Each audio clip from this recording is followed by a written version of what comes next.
यदि आपके भी नीट 2025 में कम मार्क्स है और आप भी बीएससी नर्सिंग जैसे मेडिकल प्रोफेशनल कोर्स में एडमिशन लेना चाहते हैं तो इस वीडियो को पूरा ज़रूर देखिएगा।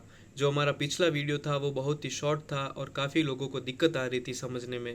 तो आज के इस वीडियो में कंप्लीट जानकारी देने वाला हूँ, एक एक डाउट को कवर करने वाला हूँ। तो चलिए वीडियो को शुरू करते हैं। सबसे पहले मैं अपना इंट्रोडक्शन दे दूँ। Myself Mahesh, I am from GCON Barmer. तो सबसे पहले मैं आपको बता देता हूँ कि किन किन सब टॉपिक पर अपन बात करने वाले हैं। ये वीडियो बहुत ही इंपॉर्टेंट रहने वाला है, तो आपको मैं वीडियो का ओवरव्यू दे देता हूँ सबसे पहले। तो सब टॉपिक में सबसे पहले आप देख सकते हैं नीट के थ्रू कौन कौन सी यूनिवर्सिटी में एडमिशन देते हैं। हम उन चीज़ों के बारे में, उन यूनिवर्सिटी के बारे में बात करने वाले हैं जो नीट के थ्रू एडमिशन देते हैं। उसके बाद हम बात करेंगे कि उन यूनिवर्सिटीज़ का फ़ी स्ट्रक्चर्स क्या रहता है।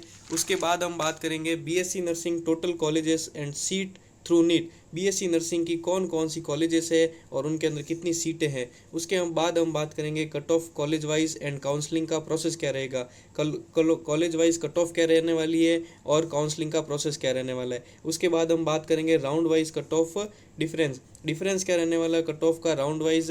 फर्स्ट राउंड में क्या कट ऑफ रहेगी, सेकंड राउंड में क्या कट ऑफ रहेगी, थर्ड राउंड में क्या कट ऑफ रहेगी और जो स्टे राउंड रहेगा उसके अंदर क्या कट ऑफ रहेगी, उसके बारे में भी हम बात करने वाले हैं। उसके बाद बात करेंगे हम कम मार्क्स वाले स्टूडेंट अंडर 300, जिन बच्चों के नंबर 300 से कम है नीट के अंदर, उन बच्चों के लिए हम क्या करने वाले हैं उसके बारे में भी हम बात करेंगे। उसके बाद है बॉयज़ एंड गर्ल्स, किस कॉलेज में बॉयज़ को अवसर मिलते हैं। ऐसी कॉलेजेस है जिनके अंदर सिर्फ गर्ल्स को लिया जाता है, तो हम ऐसी कॉलेजेस के बारे में बात करेंगे जिनके अंदर बॉयज़ को भी एडमिशन मिलता है। तो आप लोग वीडियो को पूरा ज़रूर देखना, आधा अधूरा वीडियो आपको समझ नहीं आएगा।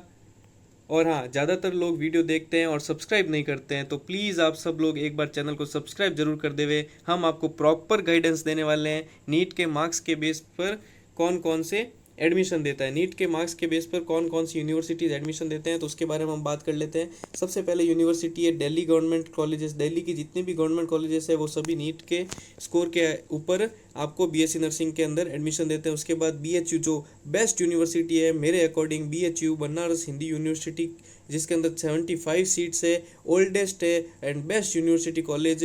इसकी डिटेल हम आगे देखने वाले है। उसके बाद है एमएनएस, इनडायरेक्टली थ्रू नीट, सीधे तौर पर इसमें नीट से नहीं होता एडमिशन। जो एमएनएस है इसके अंदर सिर्फ आप गर्ल्स, एमएनएस के अंदर सिर्फ गर्ल्स ही बीएससी नर्सिंग कर सकती है और इसके अंदर डायरेक्ट बीएससी नर्सिंग में एडमिशन नीट के थ्रू नहीं होता है। इसके अंदर आपका पहले नीट के थ्रू काउंसलिंग होगी, काउंसलिंग के बाद नीट से इसमें आपका एडमिशन होगा। उसके बाद आपका एक एग्ज़ाम और लिया जाएगा, उसके बाद में आपका इंटरव्यू भी देखने को मिलेगा इसके अंदर। उसके बाद हम बात करें जिपमर जो कि पुडुचेरी में है, इसकी भी काउंसलिंग सेपरेट होती है। उसके बाद में IPU counselling, Delhi private college होती है, उसकी काउंसलिंग आईपीयू काउंसलिंग के द्वारा देखने को अपन को मिलती है। उसके बाद हम देख लेते हैं कि काउंसलिंग कौन करवाता है। तो नीट यूजी काउंसलिंग का आयोजन नेशनल लेवल पर मेडिकल काउंसलिंग कमेटी एमसीसी के द्वारा किया जाता है। एमसीसी द्वारा ऑल इंडिया कोटा में 15% सरकारी मेडिकल कॉलेज सीट, सभी एम्स, जिपमर और अन्य केंद्रीय संस्थानों की सीटें शामिल होती है।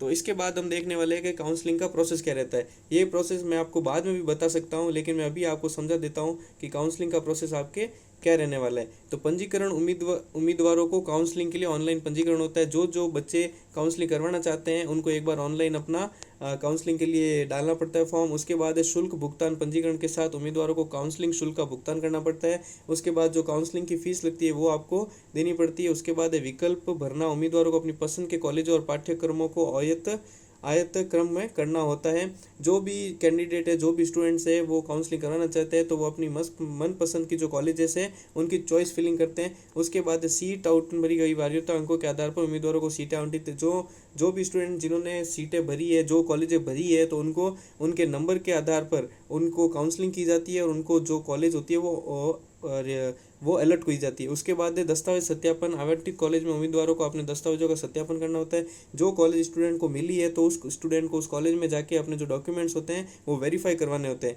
उसके बाद कॉलेज में रिपोर्टिंग, सत्यापन के बाद उम्मीदवारों को आवंटित कॉलेज में रिपोर्ट करना होता है। अब अगर ये सारा काम हो गया, उसके बाद में जो स्टूडेंट होता है उसको कॉलेज अलॉट कर दी जाती है। इसके बाद हम बात करने वाले हैं फ़ी स्ट्रक्चर क्या रहने वाला है। जो गवर्नमेंट कॉलेज है उनका क्या रहेगा और जो प्राइवेट कॉलेज है उनका क्या रहेगा। तो इसके बारे में हम देख लेते हैं कि गवर्नमेंट कॉलेज के लिए आपके फी स्ट्रक्चर रहने वाला है या अंडर 20,000 और 20,000। जो गवर्नमेंट कॉलेज, जितनी भी गवर्नमेंट कॉलेज से आप बीएससी नर्सिंग करोगे नीट के थ्रू, तो उसके अंदर आपकी फ़ीस रहने वाली है या तो अंडर 20,000 रहेगी या 20,000, इतनी ही फीस रहेगी, इससे ज़्यादा फीस आपकी नहीं रहने वाली। उसके बाद अगर हम बात करें प्राइवेट कॉलेज की, तो प्राइवेट कॉलेज की फ़ीस आपकी रहेगी 1 लाख टू 1.5 लाख। ओके, इसके बाद हम बात कर ले, फीस स्ट्रक्चर की बात हमने कर ली। इसके बाद हम देख लेते हैं सीट्स। तो BSc nursing total colleges and seat, ऐसी कौन कौन सी कॉलेजेस है जो बीएससी नर्सिंग करवाती है और उसके अंदर कितनी सीटें हैं। तो इसके अंदर ये मैंने आपको ये जो टेबल दे रखी है, या तो आप इसका स्क्रीनशॉट ले लीजिए एक बार, और स्क्रीनशॉट ले लीजिए ताकि आप इसमें आराम से देख सकें कि किस कैटेगरी में कितनी सीट्स अवेलेबल है किस कॉलेज के अंदर। तो मैं कॉलेजेस के नाम जैसे बता दूं आपको, college of nursing Ahilyabai, college of nursing Maulana Azad medical college, इसके अंदर आप बीएससी नर्सिंग का प्रोग्राम है। कोटा है बीएससी नर्सिंग दिल्ली एनसीआर, और इसके अंदर ओपन 16 राउंड की, और ये जो भी कैटेगरी वाइज सीटें हैं वो सारी बता रखी है, और इसके अंदर टोटल सीट्स आपके 42 है। इसी तरह से कॉलेज ऑफ नर्सिंग अहिल्याबाई ये वाली हो गई, मौलाना आज़ाद कॉलेज ऑफ नर्सिंग ये वाली हो गई, इसके अंदर तो ये सारी सीट्स का आवंटन किया जाता है। ये आप स्क्रीनशॉट लेकर आराम से देख लीजिएगा। उसके बाद ये वाली भी देख लीजिए, college of nursing doctor RML hospital, doctor ठीक है आरएमएल हॉस्पिटल, फ्लोरेंस नाइटेंगल, उसके बाद नर्सिंग एलएचएमसी, उसके बाद RAK CON counselling of nursing, college of nursing nursing Safdarjung hospital. तो ये सारी कॉलेजेस है, आप एक बार चेक कर लीजिएगा स्क्रीनशॉट लेके। उसके बाद आगे ये भी रह जाएगी ESIC college of nursing Gulbarga Karnataka की, और बेंगलोर की 2 कॉलेजेस भी है जो नीट के थ्रू एडमिशन लेती है। इसके बाद हम बात करें आगे एमएनएस के थ्रू। तो एमएनएस के अंदर मैंने आपको जैसा बता दिया है कि एमएनएस के अंदर डायरेक्ट एडमिशन नहीं होता है नीट के थ्रू, इनडायरेक्ट एडमिशन होता है। सबसे पहले आपको नीट की जो नंबर है उसके हिसाब से आपको सेलेक्ट किया जाता है, और सेलेक्ट जो स्टूडेंट होते हैं उनका वापस से एक एग्ज़ाम लिया जाता है, और एग्ज़ाम के बाद आपका इंटरव्यू ले जाता है, और इंटरव्यू के बाद आपका फाइनल जो निकलती है लिस्ट, फाइनल लिस्ट के अंदर मैं तो सब गर्ल्स से, सारी गर्ल्स से मैं आपको कहना चाहूँगा कि जिनके भी नंबर 100+ है नीट के अंदर, जिन गर्ल्स के नंबर 100+ है नीट के अंदर, एक बार आप एमएनएस के लिए ज़रूर अप्लाई कीजिएगा। इसके फॉर्म अभी चल रहे हैं, इसके एमएनएस के फॉर्म्स की लास्ट डेट है 30 जून। तो 30 जून से पहले आप ये एमएनएस वाला फॉर्म ज़रूर फिल कीजिएगा, और ये बहुत अच्छा और गोल्डन चॉइस है। और इसकी जो टोटल आप देख सकते हैं सीटें, इसकी टोटल सीटें 220 है, जो कि अलग अलग आप देख सकते हैं छः जो इंस्टीट्यूशन है उसके अंदर रहने वाली है। 6 इंस्टीट्यूशन के अंदर 220 सीटें रहने वाली है। तो आप फॉर्म ज़रूर फिल कीजिएगा। इसके अंदर आप देख सकते हैं CON AFMC पुणे, जो कि एक ड्रीम होता है, हर नीट स्टूडेंट के लिए ड्रीम होता है कि वो AFMC पुणे जाए। अब आपको अगर MBBS वहाँ से नहीं कर पाए तो गर्ल्स के लिए एक ये चांस रहता है कि वो AFMC पुणे से अपनी नर्सिंग की डिग्री कंप्लीट करे। तो इसके बाद हम आगे बात कर लेते हैं जिपमर की। जिपमर के अंदर किस कैटेगरी की कितनी सीट है वो आप सब देख सकते हैं। और जिपमर जो कि आपके जिपमर जिपमर आपके पुडुचेरी में स्थित है, सिचुएटेड है पुडुचेरी में। और इसकी बात हम आगे करें अगर जिपमर की, तो इसके अंदर आप देख सकते हैं कि इसके अंदर 94 सीट्स है, जिसमें से 85 सीट्स जो है वो रिजर्व्ड है फीमेल के लिए। ओनली 9 सीट्स है फीमेल के लिए। तो इसकी अगर हम कट ऑफ की बात करें तो इसके अंदर कट ऑफ जो फीमेल्स के लिए रहने वाली है वो लो रहने वाली है, और मेल्स के लिए जो रहने वाली है वो हाई रहने वाली है। तो इसके अंदर भी आप ये देख सकते हैं जनरल की ये रहेगी, SC ST OBC, और ये कट ऑफ आप देख सकते हैं। उसके बाद आगे हम बात करें कि कम नंबर वाले स्टूडेंट्स क्या करें, तो उनका भी हम बहुत जल्दी जिक्र कर लेते हैं कि कम नंबर वाले स्टूडेंट्स को क्या करना चाहिए। तो कम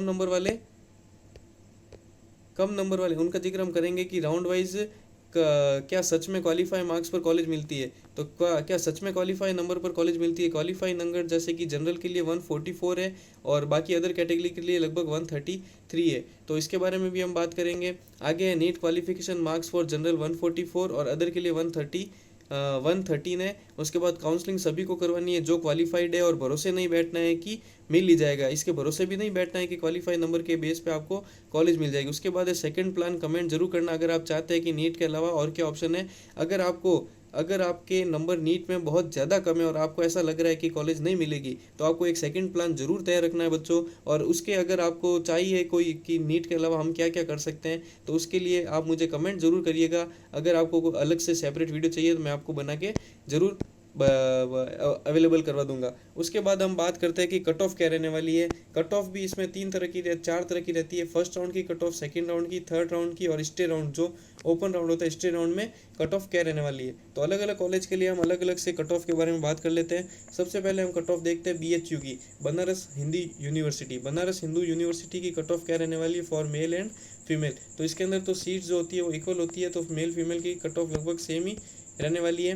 तो जनरल के लिए रहेगी आपके 450, OBC और EWS के लिए रहेगी 430, SC के लिए रहेगी 350, ST के लिए रहेगी 300। उसके बाद आगे हम बात करें cut off for JIPMER, 9 seats for male and 84 seats for female. तो इसके अंदर मेल की कट ऑफ है वो हाई रहने वाली है और फीमेल की कट ऑफ है थोड़ी लो रहेगी। तो इसमें हम देख लें 420 जनरल के लिए रहेगी 420 प्लस, और वहीं मेल्स के फीमेल के लिए रहेगी 420 प्लस, और मेल के लिए रहेगी 480 आपके देखने को मिलेगी नीट की ये कट ऑफ। उसके बाद OBC EWS की 390 प्लस रहेगी फीमेल के लिए और 472 रहेगी मेल के लिए।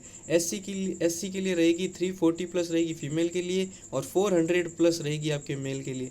ST के लिए देख ले अगर तो 290 प्लस रहेगी फीमेल के लिए और 350 प्लस रहेगी मेल के लिए। इसके बाद हम आगे बात करें cut off for MNS girls, cut off for MNS girls. तो cut off for MNS girls में आप देख सकते हैं कि 150 प्लस सभी फॉर्म। तो MNS की कट ऑफ आप ज़्यादा वो कट ऑफ बाहर नहीं आती, क्योंकि नीट के बाद मैं तो कहता हूँ इसकी कट ऑफ में ऐसा कुछ नहीं है। आप जितनी भी गर्ल्स जिसके भी 100 प्लस या 150 प्लस है वो सभी MNS के लिए फॉर्म अप्लाई कर दो, क्योंकि इसके बाद इसमें डायरेक्ट नीट के थ्रू एडमिशन नहीं होता है। नीट के बाद आपका एक और एग्ज़ाम लिया जाता है। जिनके भी स्टूडेंट 150 प्लस है, जिनके क्वालिफाई मार्क है, तो वो एक बार MNS में ज़रूर अप्लाई करें। MNS में एक अलग से एग्ज़ाम होता है, उसके बाद आपकी एक इंटरव्यू और लिया जाता है, उसके बाद फाइनल लिस्ट निकाली जाती है MNS में सेलेक्टेड गर्ल्स की। और इसकी फॉर्म की लास्ट डेट है 30 जून। तो 30 जून से पहले मैं सभी को बोलूँगा, सभी गर्ल्स को, कि आप फॉर्म ज़रूर अप्लाई करें। उसके बाद हम देख लेते हैं दिल्ली गवर्नमेंट की कट ऑफ क्या रहने वाली है। तो ऑल इंडिया कोटा से दिल्ली गवर्नमेंट की कट ऑफ रहेगी 380 टू 475 और दिल्ली कोटा की रहेगी 300 टू 475। उसके बाद आगे हम बात करें कि round wise cut off difference कितना रहने वाला है राउंड वाइज, तो वो भी हम उसके बारे में भी हम बात कर लेते हैं।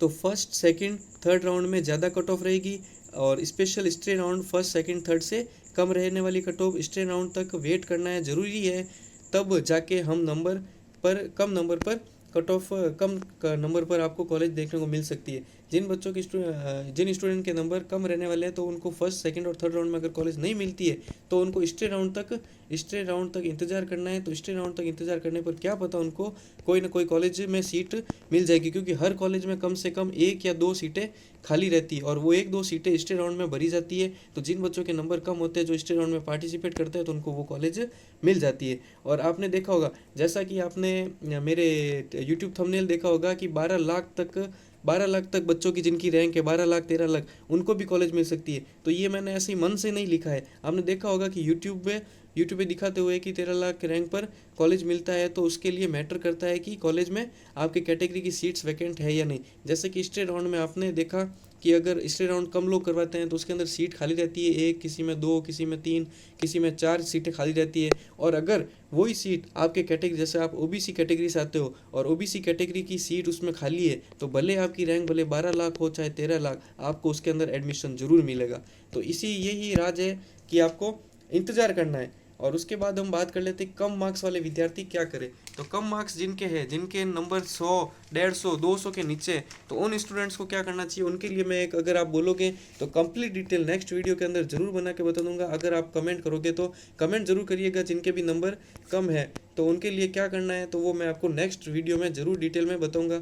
उसके बाद हम बात कर लेते हैं जो सबसे इंपॉर्टेंट रहने वाला है, लड़कों के, बॉयज़ के। मेरे पास कमेंट आ रहा है कि सर ऐसी कौन सी कॉलेजेस है जो बॉयज़ को BSc नर्सिंग का कोर्स करवाती है नीट के थ्रू। तो ये बहुत ही पॉपुलर क्वेश्चन रहा था मेरे लिए, तो उसके लिए मैंने ये बनाया कि ऐसी कौन सी कॉलेजेस है। ये 10 कॉलेजेस मैं आपके लिए लेके आया हूँ जो कि टॉप कॉलेजेस में आती है और इसके अंदर बॉयज़ को BSc नर्सिंग नीट के थ्रू एडमिशन मिलता है। तो ये देख लेते हैं हम। सबसे पहले अहिल्या सिको सियोन, उसके बाद है ESIC कॉलेज, फिर है ESIC सियोन गुलबर्ग, उसके बाद है डॉक्टर RML CON, उसके बाद है BHU जो कि टॉप कॉलेज है, ओल्डेस्ट कॉलेज है, उसके बाद फ्लोरेंस, BEMHRC, जिपमर, VMMC और शकुंतला देवी। ये टॉप 10 कॉलेजेस रहने वाली है आपके लिए, जिसके अंदर बॉयज़ को BSc नर्सिंग का कोर्स करवाया जाता है। तो आज का वीडियो आपको कैसा लगा कमेंट करके ज़रूर बताइएगा सभी, और आप सभी ने इस वीडियो को लास्ट तक देखा इसके लिए बहुत बहुत आपका शुक्रिया। और हमारे चैनल पर 500 सब्सक्राइबर कंप्लीट होने वाले हैं, लेकिन आपसे एक शिकायत रहेगी कि आप लोग वीडियो पूरा देखिए, पूरा देखने के बाद आप चैनल को सब्सक्राइब जरूर कीजिए, क्योंकि हम लोग आपके लिए बेटा बहुत मेहनत करते हैं, ये वीडियो बहुत मेहनत से बनता है। आप प्लीज़ सब्सक्राइब जरूर करिए। थैंक्स फॉर वॉचिंग, और नेक्स्ट वीडियो में आपको जो भी आपके डाउट होंगे मैं पूरे कंप्लीट करने की कोशिश करूंगा, और जो भी आपकी क्वेरीज रहती है आप कमेंट जरूर कीजिएगा।